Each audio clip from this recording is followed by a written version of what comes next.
Hello everyone, নমস্কার, আসসালামু আলাইকুম। কেমন আছো তোমরা সবাই? তো বন্ধুরা, বিটিএস আরা যখন থেকে মিলিটারি থেকে এসেছে তখন থেকে আর্মিদের উপর খুশির বৃষ্টি হচ্ছে। বিটিএসের এই লাইভটা দেখে প্রত্যেক আর্মির মুখে তো হাসি এসেই ছিল, কারণ তখন বিটিএস মেম্বারদের লাইভ তো আসতেই যাচ্ছিল, থামছিলই না। এই লাইভটা করার সময় তারা সবাই ইউএসএতে ছিল, আর ভিও ছিল। আর এই পুরো লাইভটিতে বিটিএস মেম্বাররা খুব মস্তি করেছে, আর তাদের মস্তি দেখে আর্মিরা তো খুব হাসছিল। তো চলো বেশি দেরি না করে দেখা যাক বিটিএসরা কি বললো আর্মিদেরকে, এবং তারা কি কথাবার্তা বললো নিজেদের মধ্যে। তো প্রথমে সবাই লাইভে এসেছিল ইনস্টাগ্রামে, আর ইনস্টাগ্রামে এরর থাকার জন্য তারা আবার ডিসাইড করে যে উইভার্সে লাইভে আসবে। প্রথমে লাইভে আসে জাংকুক, কিছুক্ষণ পর দেখতে পাই যে লিডার নামজুনও সেখানে রয়েছে। তারপর আবারও কিছুক্ষণ পর দেখতে পাই যে ভি লাইভে চলে আসে তাদের সাথে। প্রথমে তো আমরাও ভাবছিলাম যে তারা হয়তো আলাদা আলাদা জায়গায় আছে এবং লাইভে এসেছে, কারণ তাদের ব্যাকগ্রাউন্ডগুলো আলাদা লাগছিল। কিন্তু আমি তোমাদের বলে দিই, তারা সবাই ইউএসএতে ছিল এবং তাদের রুমগুলো আলাদা আলাদা ছিল। তারা চাইলে একসাথে লাইভে আসতে পারতো, কিন্তু তাদের এটা করে খুব মজা লাগছিল। এরপর টুইস্টটা হলো যে জাংকুক এবং ভিয়ের লাইভে জিমিনও আসতে চাইছিল, কিন্তু তারা তাকে ঠিক মতো লাইভে নিতে পারছিল না। তাই জিমিন জাংকুকের লাইভটিতে বারবার মুখটা নিয়ে আসছিল এবং দেখাচ্ছিল যে সেও রয়েছে। তাই ভি এটা দেখে বলে যে এই লাইভটা এত ছোট কেন, কমসে কম 4 জন যেন একসাথে করা যায়, এইরকম হতে পারতো। তারপর আরএম বলে না না, কমসে কম 7 জন যেন একসাথে আসতে পারে একটা লাইভে, এইরকম যেন করা যায়। আরএম বলে 12টা না বাজলে আমার ঘুম আসে না। জাংকুক বলে আমারও।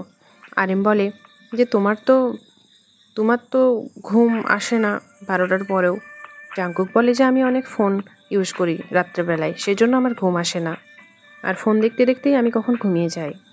জিমিন অনেক পরিশ্রান্ত হয়ে যাচ্ছিল, কারণ আরএম এবং জাংকুকের লাইভে সে আসতে পারছিল না, অ্যাডজাস্ট করতে পারছিল না। জিমিন বারবার জাংকুকের লাইভে যাচ্ছিল, নইলে ভিএর লাইভে যাচ্ছিল। জিমিনকে এত পরিশ্রান্ত দেখে ভি বলে যে তুমি আমার লাইভে চলে এসো, আমরা দুজন এখান থেকে লাইভ করব। তখন জিমিন জাংকুকের লাইভ থেকে যে ভিয়ের কাছে আসার জন্য বেরিয়ে যায়, কিন্তু সে ভিয়ের রুমটা খুঁজেই পাচ্ছিল না। ভি আবার জিমিনকে খুঁজতে যায়। ভি জিমিনকে তার লাইভে নিয়ে আসে। তারপর আমরা দেখি যে জিমিন ভিয়ের লাইভে চলে আসে, আবার এর মধ্যেই ভিয়ের ফোনের চার্জ শেষ হয়ে যায়। তারপর অটোমেটিকলি ভিয়ের লাইভটা বন্ধ হয়ে যায়। এটা দেখে আরএম এবং জাংকুক প্রচণ্ড হাসছিল। তারপর তাদের লাইভে জেহব কমেন্ট করে। জেহব বলে যে আরে আমাকেও তোমাদের লাইভে নিয়ে নাও।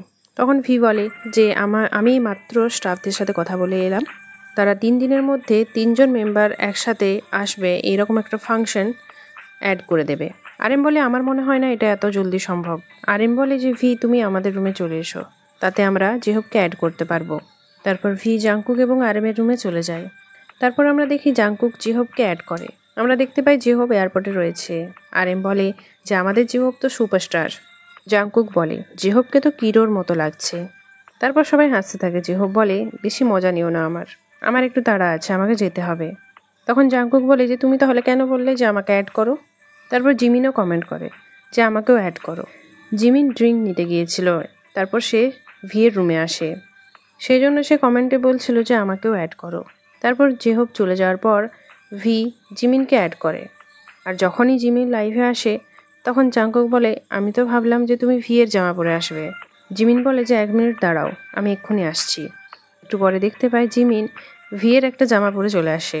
তারপর জাংকুক বলে এটা কি পরে চলে এসছো, এটা তো দেখে পুরো ছাকনির মতন লাগছে। আমরা দেখতে পাই জিমিন তার বডিটাকে হাত দিয়ে ঢাকা দেওয়ার চেষ্টা করছিল। জিমিনকে দেখে অনেক ফানি লাগছিল, আর এটা দেখে মেম্বার্সরা অনেক হাসাহাসি করছিল। জিমিন ভিয়ের জামাটা পরে অনেক স্টাইল মারছিল। আরএম বলে যে তোমাকে তো সত্যিই অনেক সেক্সি লাগছে। তারপর দেখি জিমিন লাইভ থেকে সরিয়ে যায় এবং ভি আর আরএম তাদের জামা কাপড় নিয়ে কথাবার্তা বলছিল যে এটা কোন ব্র্যান্ডের টি শার্ট। জিমিন আবার একটা জামা চেঞ্জ করে চলে আসে এবং সেই জামাটাও ওই রকমই ছিল। সে আবারও তার হাত দিয়ে বডি পার্ট ঢাকানোর চেষ্টা করছিল। জিমিনের এইসব করতে দেখে মেম্বার্সরা খুব হাসাহাসি করছিল। জিমিনকে দেখে মেম্বার্সদের তো হাসি থামছিলই না। তার সাথে জিমিন আর্মিদেরকে দেখাচ্ছিল যে দেখো এই জামাটা কতটা চওড়া হয়ে যাচ্ছে, টেনে টেনে সে দেখাচ্ছিল।